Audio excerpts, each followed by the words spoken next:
오늘 시간 하나님께서 저에게 주신 말씀은 신약 성경 히브리서 10장 1절 말씀입니다. 신약 성경 히브리서 10장 1절 말씀입니다. 제가 가진 성경은 신약 362쪽입니다.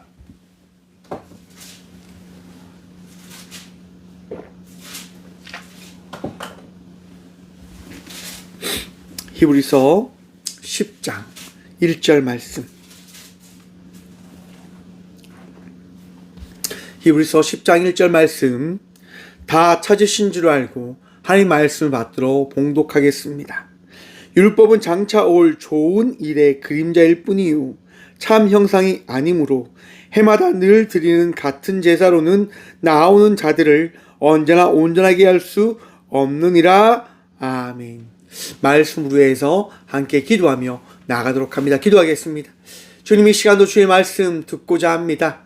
들을 길을 허락하여 주셔서 우리 가운데 가신 그 주님, 이 시간 만날 수 있도록 말씀의 축복 더하여 주셔서 부족한 종 단상에 섰습니다. 주의 말씀만을 대언할 수 있도록 이 시간 사용하여 주셔서 우리의 능력 되시고 도움 되신 예수 그리스도 이름으로 감사하기도 드리옵나이다. 아멘. 할렐루야. 오늘도 우리 주님 우리와 함께 하십니다. 2024년이 이제 10일도 안 남았습니다. 여러분, 참 살아오신 그 귀한 여정들 수고 많으셨습니다.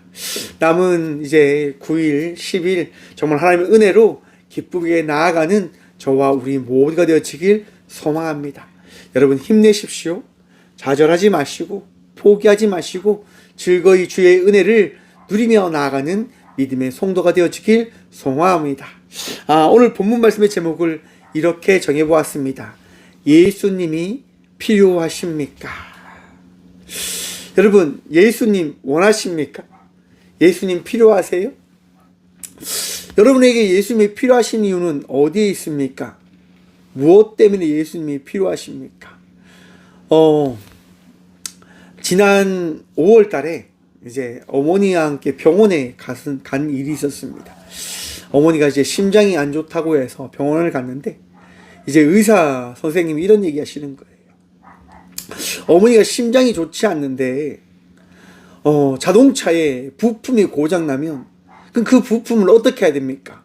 라고 이야기를 하시는 거예요. 그러니까 고쳐야 된다고 이야기하는 거죠. 갈아야 된다고 이야기하는 거죠. 제가 그때 이렇게 이야기했어요. 그거 고치지 않으면 죽는 겁니까? 여러분, 부품을 갈지 않는다고 해서 차가 멈춘다라고 하는 생각을 우리는 가집니다. 그치요? 멈출 수도 있습니다. 하지만 반대로 멈추지 않을 수도 있습니다. 여러분, 우리의 삶이요, 어떠한 존재인지를 여러분 생각해 보셨으면 좋겠습니다. 무슨 말이냐? 저와 우리 모두는요, 자동차가 아닙니다. 하나님께서 만드신 피조물이라 말입니다. 우리의 능력으로 우리가 어떻게 보면 로봇처럼 한 부품이 끼워져 맞춰진 그런 삶을 살아가는 존재들이 아니라 하나님께서 놀라운 창조의 섭리로 만든 하나님의 형상대로 지음받아진 존재되어짐을 기억하여야 된다고 하는 겁니다.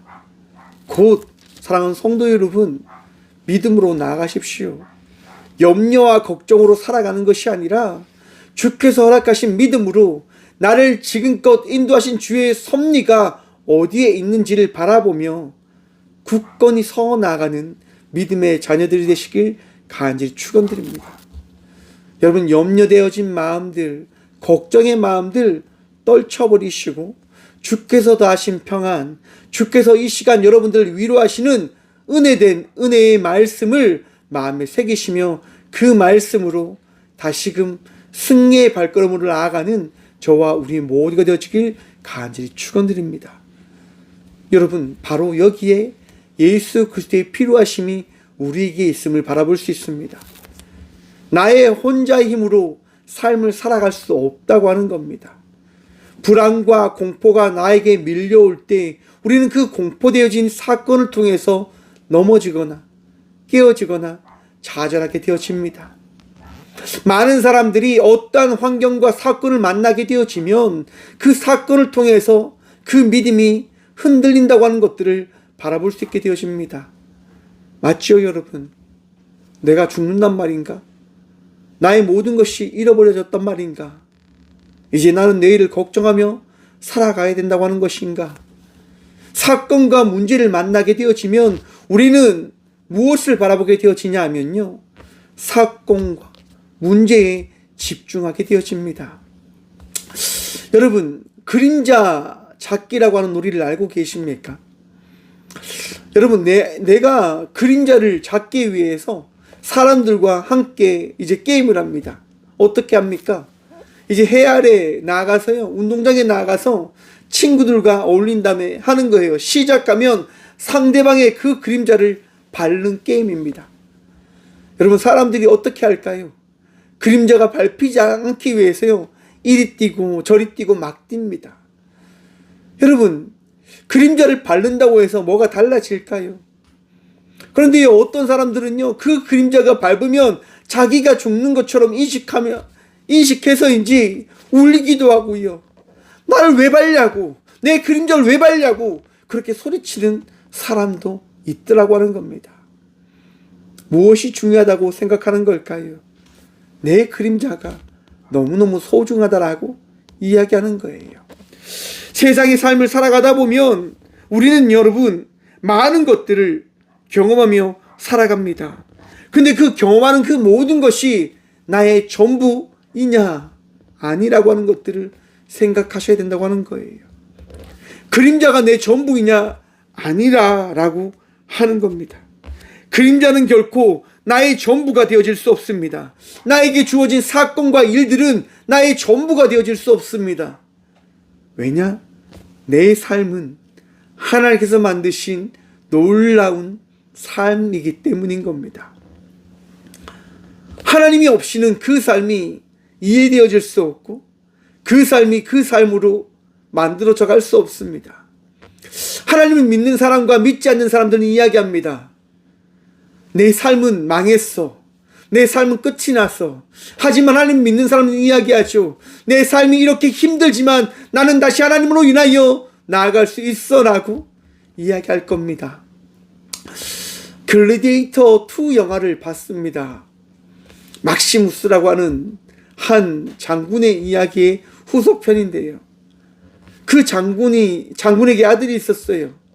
그 장군 아들이요, 죽임을 당하지 않기 위해서 로마의 그 왕국에서 도망을 칩니다. 자라날 때까지, 어떻게 보면 백성처럼 한 나라의 그런 힘없는 나약한 삶처럼 살아가는 거예요. 그런데 그 사람이요, 다시 로마로 잡혀오게 되어집니다. 왜냐하면 로마의 평화라고 이야기하는 절대 권력을 가진 그 로마가요, 모든 나라를 점령하기 위해서 전쟁을 불사하고 사람들을 죽여가니까요, 왕들이 점점점 잔인해져 가는 거예요. 사람들이 점점점 잔인해져 가는 거예요. 여러분, 저와 우리들의 모습이 어떤 모습이냐면요, 잔인한 모습이에요. 악한 모습이에요. 1절 말씀 함께 보도록 하겠습니다. 율법은 장차 올 좋은 일의 그림자일 뿐이요. 여러분, 율법은 장차 올 좋은 일의 그림자일 뿐이다라고 이야기합니다. 어떤 것을 이야기한 걸까요? 여러분, 그림자가 제가 뭐라고 이야기했습니까? 나의 전부가 되어지지 않는 하나의 나의 모습을 그려놓은 하나의 형태일 거입니다. 근데 그것은요, 나를 이야기하지 못해요. 하지만 반대로 어떤 누군가는 그 그림자를 보면서 나를 이해한다라고 이야기할지도 모릅니다. 여러분, 율법이요, 어떻게 이야기하냐면 좋은 일의 그림자일 뿐이다라고 이야기합니다. 율법은 무엇을 나타내기 위해서 우리에게 더해진 것이냐면 바로 은혜를 우리에게 이해시키기 위하여 하나님께서 우리에게 주신 그 은혜의 그림자라고 하는 사실을 기억해 보시길 바랍니다. 여러분, 율법을 통해서 우리는 무엇을 경험하게 되어질까요? 율법을 통해서 우리는 나의 죄됨을 경험하게 되어질 것입니다. 내가 얼마나 어리석고 부족한지를 말입니다. 여러분, 글래디에이터 2를 보면요, 사람의 그 악한 모습들이 나타나게 되어집니다. 무엇을 통해서 나타나게 되어질까요? 사건을 통해서 그들이 경험하게 되어집니다. 어떠한 일들을 통해서 그들이 깨닫게 되어집니다. 내가 악하구나. 내가 어리석구나. 왜냐? 여러분, 전쟁 없이 삶을 살아가게 되어지면 어떤 마음이 드는 줄 아십니까? 마음의 평안함이 찾아옵니다. 마음의 기쁨이 찾아오는 거예요. 싸움이 없잖아요. 전쟁이 없잖아요. 불안함이 없잖아요. 그런데 로마는 어떤 곳이었을까요? 강한 자만이 남는다라고 하는 그 시대의 이야기를 만들어가며 사람들에게 불안을 조장합니다. 공포를 만들어가는 거예요. 서로 죽이고 사자에게 물려 뜯기는 그 투사들의 모습을 사람들에게 보이면서 더 악함과 더 어리석음과 더 잔인함을 만들어가는 모습을 만들어 가버려요. 여러분, 그들이 인식할까요? 자기의 악함을요? 인식하지 못하죠. 왜? 사건 속에 있으니까요. 세상 속에 있으니까요. 하지만 여러분, 율법이 우리에게 다가오면 나의 악함과 어리석음을 우리는 깨닫게 되어집니다. 여러분, 그런데 그 악함과 어리석음을 그 율법을 통해서 깨닫는다고 해서 그 악함과 어리석음이 해결되어질까요? 여러분, 예배에 나와서 예배를 드리고 하나님께 기도를 하고 내가 모든 것들을 정말 주님께 드렸다라고 고백하며 예배를 드리고 난 이후에 세상으로 다시 돌아가면 어떠하십니까? 저는 참 저희 어머니한테 참 많이 혼나는 것 같습니다. 박 목사는 설교할 때랑 설교 끝날 때가 너무 다르다라고 하는 이야기를 하세요. 여러분, 이것이 우리들의 모습인 것 같아요. 예배에 나왔을 때는 그 예배저로 나아가지만 예배가 끝나고 나서는 예배의 그 간격을 점점점 잃어버린 채 살아가고 있지는 않냐 말입니다. 우리들의 삶이 여러분, 내 주관과 내 뜻과 세상의 그 이야기에 세상의 그 흐름대로 나아가는 발걸음을 걸어가고 있는 삶이 되어져 있지는 않습니까? 여러분, 그 삶이 온전해질 수 있냐 말입니다. 성경이 뭐라고 말씀하실까요? 후반부 봅니다. 참 형상이 아니므로 해마다 늘 드리는 같은 제사로는 나오는 자들을 언제나 온전하게 할 수 없느니라. 아멘. 여러분, 우리가 드리는 예배로, 우리가 드리는 제사로 우리가 온전해질 수 없음을 성경은 알으라라고 말씀하십니다. 여러분, 예배를 통해서 온전해지길 원하십니까?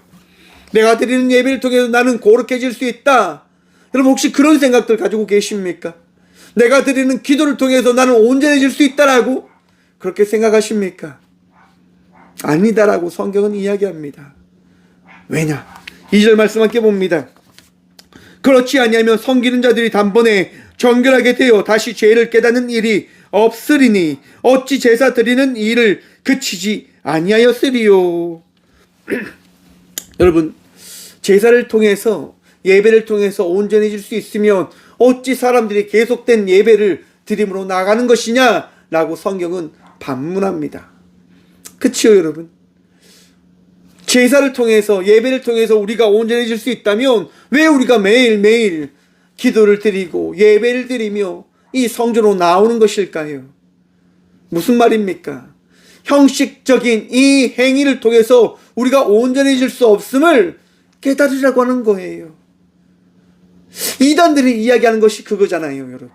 행위를 통해서 너희는 구원되어 줄 수 있습니다라고 하는 거예요. 하지만 우리 기독교는, 우리 예수님을 믿는 우리 공동체는 달라요. 행위를 통해서 결코 우리는 거룩해질 수 없다라고 하는 거예요. 오직 우리가 거룩해질 수 있는 방법은 무엇입니까? 한 가지 방법밖에 없습니다. 예수 그리스도를 통해서 말입니다. 3절 말씀이랍니다. 그러나 이 제사들은 해마다 죄를 기억하게 하는 것이 있나니 이는 황소와 염소의 피가 능히 죄를 없이 하지 못함이라. 여러분, 우린 예수 그리스도를 통해서 거룩해질 수 있는 자가 되어졌습니다. 하지만 제사를 통해서 우리가 거룩해질 수 없는 이유가 어디에 있냐? 왜일까요, 여러분? 여러분 한번 생각해 보십시오. 제물로 드리는 그 제단에 바쳐진 소와 비둘기와 염소, 그것들이 여러분 우리의 모든 것들을 정결케 할 수 있는가? 여러분, 그것을 통해서 우리는 결코 정결해질 수가 없습니다. 왜? 그것과 우리는 다른 존재인 거잖아요. 소는 소이고 나귀는 나귀이고 염소는 염소이고 비둘기는 비둘기일 뿐이지 나는 아니거든요.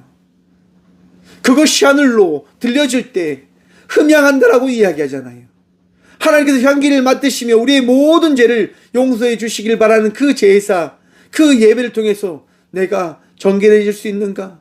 구약시대를 통해서 하나님께서 우리에게 하신 말씀이 뭐냐? 그렇게 보니까 너희가 안 되더라고 하는 겁니다. 저와 우리 모두가 안 되었다고 하는 거예요. 여러분, 그런데 제사는요, 깊은 의미가 있습니다. 무슨 의미가 있는 줄 아십니까?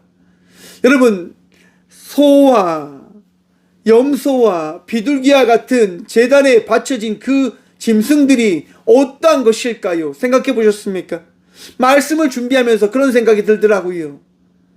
하나님께서 너무너무 사랑하는 하나님의 피조물이다라고 하는 생각이 들었습니다. 여러분, 제단에 드리는 그 소도, 그 양도, 비둘기도, 하늘을 나는 참새도 땅에 떨어지는 것은 하나님의 허락 없이는 떨어질 수 없다고 말씀하십니다. 왜일까요? 하나님께서 아끼시는 피조물이기 때문에요. 제사로 드리는 그 제물들이 하나님께 바쳐들 때 하나님은요, 마음이 아픈 거예요. 이 귀하게 내가 만든 창조물을 나는 너희를 위하여 제물로 내가 받겠다라고 말씀하십니다.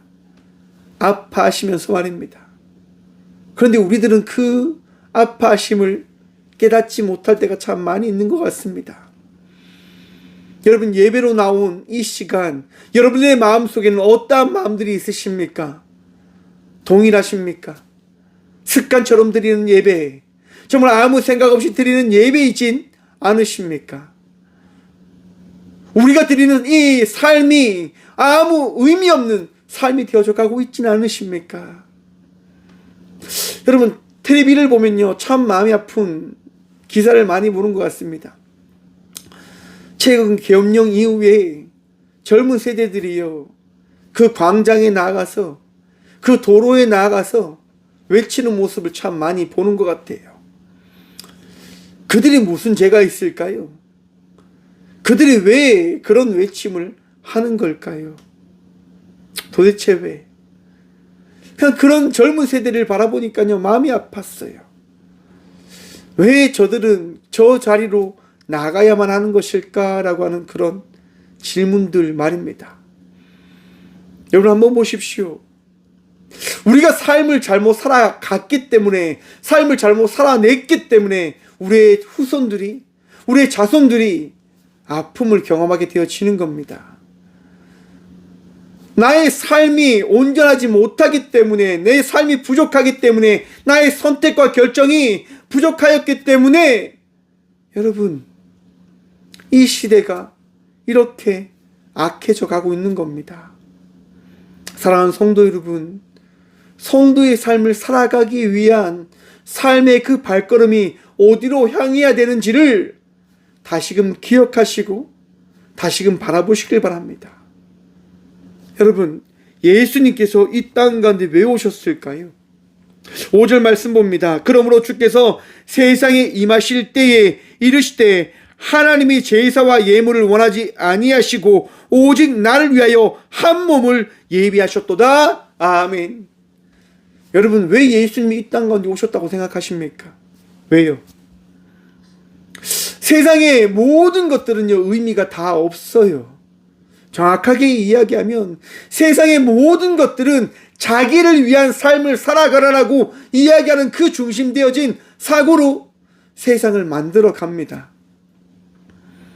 철저하게 말입니다. 하지만 이 땅 가운데 오신 예수님은 어떤 말씀을 하십니까? 하나님을 위해서, 내 이웃을 위하여 삶을 살아가라라고 말씀하십니다. 여러분, 우리의 삶이 달라져야 합니다. 우리가 이제 2024년을 맞이한 이 시점 한 번쯤 다른 생각을 가져야 합니다. 내가 세상을 잘못 살아왔는 건 아닐까라고 하는 그 질문 말입니다. 내가 지금 어떤 삶을 살아가고 있는가라고 하는 그 질문을 던져봐야 할 것입니다. 내가 지금 나에게 맡겨진 삶을 잘 살아가고 있는가? 내가 지금 어떤 삶을 살아가고 있는가? 나만을 위한 삶을 살아가고 있는 건 아닌가? 예수님 필요 없이 그저 나를 위한 그런 행위와 만족과 기쁨을 위하여 내가 삶을 살아가고 있지는 않는지를 말입니다. 여러분 왜 예수님이 필요하십니까? 무엇 때문에요? 여러분들을 위해서요? 여러분의 만족과 여러분의 구원받을, 정확하게 말해서 영생을 위해서 예수님이 필요하신 겁니까? 여러분의 생각을 바꾸시길 바랍니다. 내 기도 들어줄 우상처럼 주님을 바라보고 계시다고 한다면 이제 그 생각을 내어 버리시길 바랍니다. 우리에게 예수님이 필요하신 이유는 무엇입니까? 그냥 예수님이시기 때문에 예수님이 필요하신 겁니다. 예수님 없이는 내 삶이 되어지지 않기 때문에 나에게 있어서 예수님은 필요하신 겁니다. 여러분에게 예수님은 선한 목자이시고 예수님 없이는 나아갈 수 없기 때문에 우리 모두에게는 예수님이 필요하신 겁니다. 앞에서 이런 얘기를 했습니다. 제사를 통해서 제단에 드려진 그 나의 사랑하는 그 짐승과 그 제물들을 통해서 너희들이 변화되어질 것을 기대하였지만 안 된다라고 하나님께서 말씀하셨습니다라고 말입니다. 여러분, 예수님 없이는 하나님께로 나아갈 수 없음을 다시금 기억하십시오. 구약에 있었던 그 많은 사건을 통해서 우리가 깨닫게 되어지는 게 무엇입니까? 나의 나약함과 나의 부족함과 우리 모두의 어리석음입니다. 나아갈 수 없음을 우리는 구약 성서를 통해서 깨닫게 되어집니다. 그리고 신약 성경을 통하여 예수 그리스도를 통하여 바라보게 되어집니다.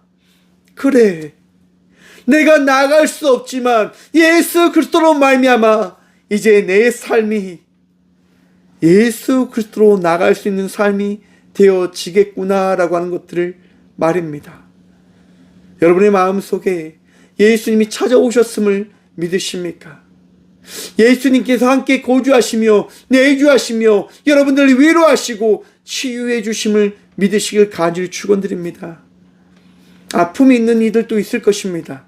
힘듦과 괴로움으로 나가는 자들이 있을 겁니다. 하지만 기억하십시오. 주님께서 위로하실 것입니다. 여러분, 베드로와 요한이요 성전으로 올라갑니다. 그때 성전 미문에서 한 안진뱅이가 이야기하는 거예요. 나를 도와주십시오. 나를 도와주십시오. 그때 베드로가 가서 고백합니다. 은과 금은 내게 없거니와 내게 있는 것으로 내게 주로니 나사렛 예수 그리스도 이름으로 일어나 걸으라 하고. 사랑하는 성도 여러분, 예수님께서 우리에게 오실 때 우리의 삶이 변하게 되어짐을 믿으시길 축원합니다. 내 삶이 변하지 않았습니까? 그러면 내 안에 가신 예수님께서 아파하고 계시고 있으신다고 하는 사실을 기억하십시오. 우리 주님은 우리의 삶이 변하기를 원하세요. 달라지기를 원하십니다. 아픔 가운데 그곳에 안착해 있는 삶이 아니라 그 아픔을 뛰어넘기 위하여 한 발 한 발 주님과 동행함으로 삶을 바꾸기 위한 삶을 살아가길 원하신단 말입니다. 왜냐? 주님은요 자신을 나타내길 원하세요. 드러내길 원하세요.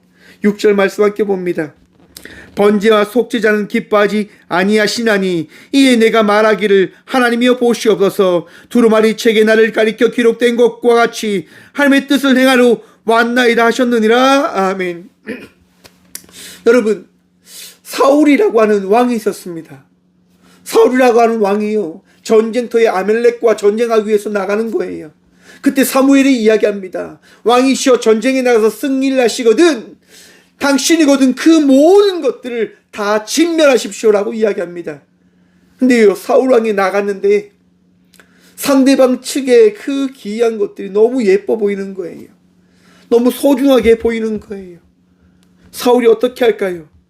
그것들을 취하기 시작합니다. 전쟁의 전리품으로 가져오게 되어집니다. 왜? 너무 좋아 보이잖아요.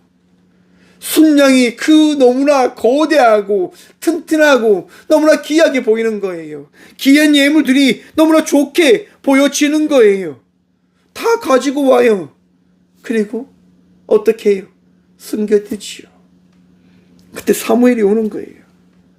왕이시여, 밖에서 들리는 저 소리가 무엇입니까? 그때 사울 왕이 이야기합니다. 아, 저거 너무나 귀하게 보여서, 너무나 좋아 보여서 내가 주님께 예물 드리기 위해서 저것을 가지고 왔습니다라고 이야기해요. 여러분, 그때 사무엘이 이야기합니다. 순양의 기름보다 하나님께 드려질 그 순종을 하나님께서는 더 귀히 여기십니다라고 사무엘이 고백합니다.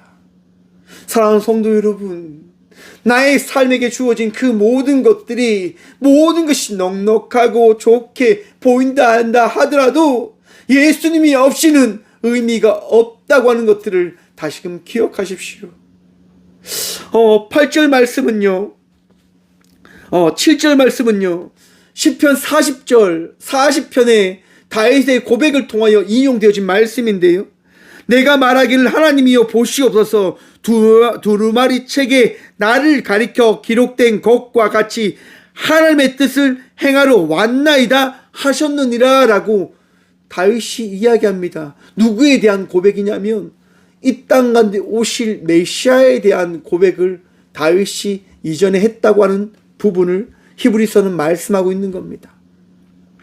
여러분, 구약 시대에도 예수님은 거하셨고 신약 시대에도 예수님은 거하셨고 지금 오늘 이 자리 가운데 예수님이 우리와 함께하고 계심을 믿으시길 축원합니다.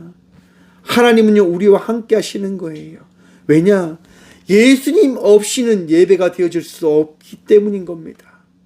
왜 예수님이 필요하십니까? 예배를 드리기 위해서요. 삶을 살아가기 위해서요. 주님께 나아가는 성도의 삶을 누리기 위하여 우리에게는 예수님만이 필요함을 기억하십시오. 내 마음에 여러분의 마음을 빼앗기지 않기를 간절히 축원드립니다. 여러분들의 욕심과 그런 갈망과 욕구에 마음을 빼앗겨버려 주의 은혜를 잊어버린 채 삶을 살아가는 어리석음을 범치 않는 주의 자녀들 되시길 축원합니다. 세상이 혼란 가운데 있잖아요. 세상의 부유함을 얻기 위해서는 더 가져야 되고 더 많은 것들을 누려야 되고 더 많은 것들을 지켜야 된다라고 세상은 이야기합니다. 여러분, 그 많은 것들을 누리면 뭐 하겠습니까? 그 많은 것들을 지키면 뭐 하시려고요? 왜 우리가 예수님이 필요한 줄 아십니까? 세상의 방법을 따라가지 않기 위해서 예수님이 필요한 겁니다. 나눌 수 있는 삶을 살아가기 위해서 말입니다. 베풀 수 있는 삶을 살아가기 위해서 말입니다. 여러분, 군대를 들어가면요, 훈련병으로 가게 되어지면 모든 사람들이 어떻게 되어질까요? 똑같이 되어집니다. 똑같은 훈련복을 입고요, 똑같은 밥을 먹고요, 똑같은 삶을 살아갑니다. 왜 똑같이 살아갈까요? 군인에게 주어진 의무는 뭡니까? 사명은 뭡니까? 나라와 백성과 국민을 지키는 겁니다. 그렇기 때문에요, 다르지 않아요. 다 똑같아요.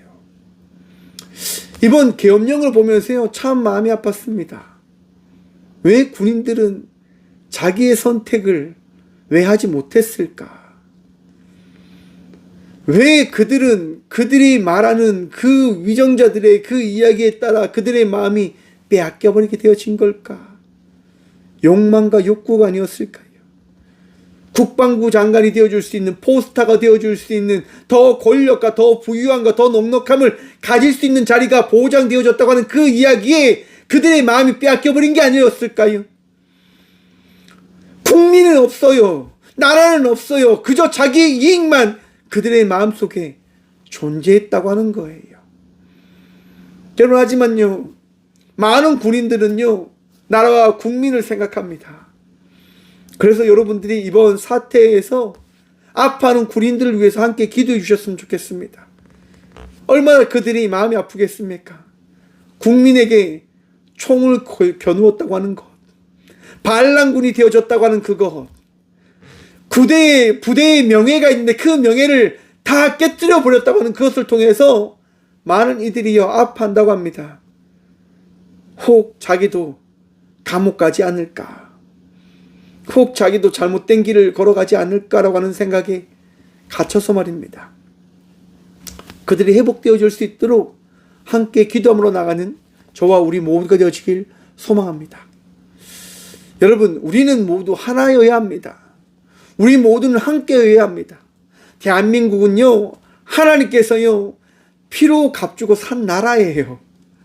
제가 지금 계속적으로 이야기를 하는데, 우리는 한 국민이고요, 높고 낮음을 이야기하는 것이 아니라 함께 아름다운 나라를 만들어가기 위하여 이 나라 대한민국의 사명자로 세워진 주의 자녀들이라고 하는 사실을 다시금 기억하길 바랍니다.